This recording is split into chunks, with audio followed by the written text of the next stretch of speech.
e antes de adentrar aqui nos argumentos, não dá para poder tratar um tema assim complexo e que precisa da nossa atenção com argumentos do tipo não quer aceitar o casamento homossexual, não case com um. Porque esse argumento ele é muito frágil, até mesmo porque eu poderia usar o mesmo argumento contrário, dizer, olha, você não quer que legalize as armas, não compre uma arma.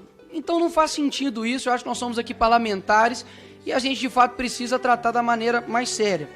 E muitas vezes, quando se trata aqui a respeito, por exemplo, dos cristãos, nos chamam de fundamentalistas, religiosos, etc., e dizem que a Bíblia não pode ser utilizada como argumento. E saibam que eu não utilizarei hoje a Bíblia como argumento aqui, nessa discussão.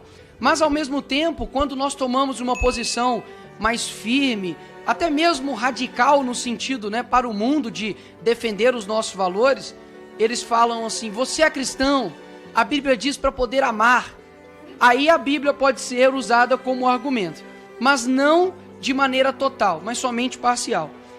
E me dirijo aqui, antes de adentrar os meus argumentos, a militância que está aqui hoje, os homossexuais, o pessoal que veio aqui de forma correta, aqui à casa para poder conversar, dialogar, de que a esquerda ela usa vocês, assim como as outras demais tipos de ativismos que há no Brasil, como por exemplo a militância, como lá acontece nos Estados Unidos, do Black Lives Matter, como acontece também com pessoas que estão em dificuldades de achar uma casa, como a questão do MST, MTST, enfim, utilizam vocês. Eu digo isso porque nós temos aqui pessoas de partidos comunistas que essa mesma foice e martelo perseguiu homossexuais lá atrás.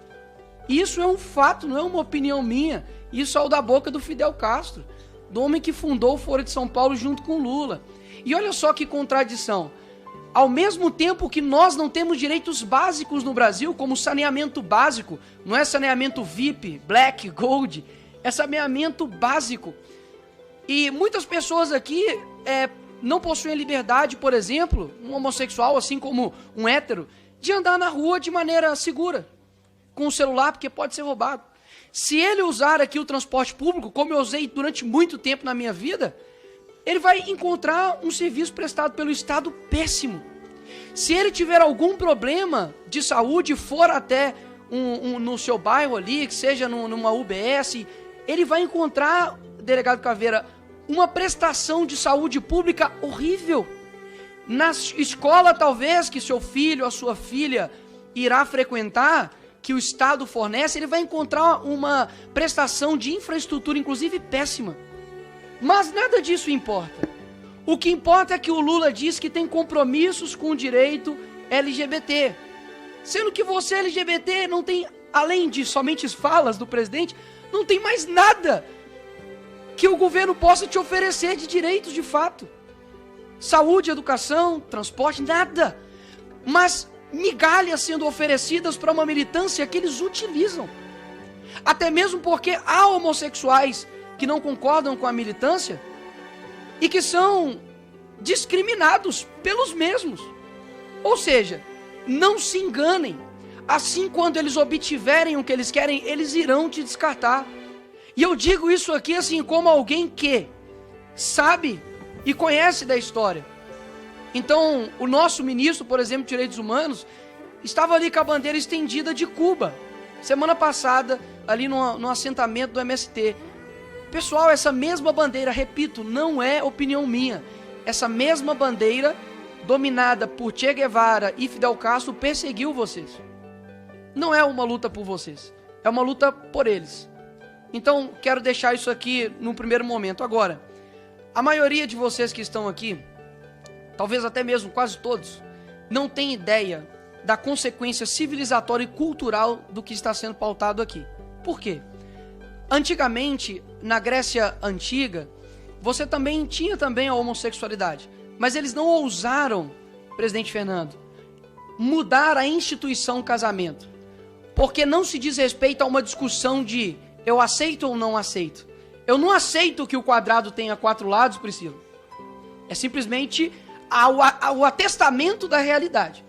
Se eu peço para o quadrado, se liberte, tenha somente 3 lados, ele deixa de ser quadrado.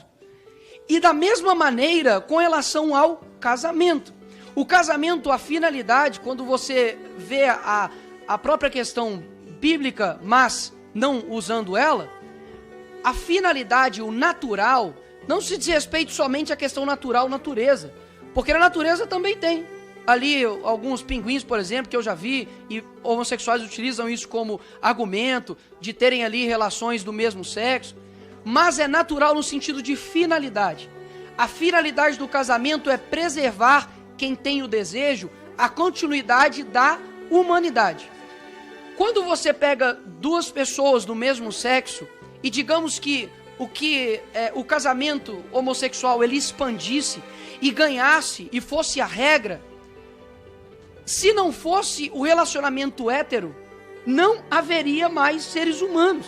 Isso aqui é uma mero atestar a realidade.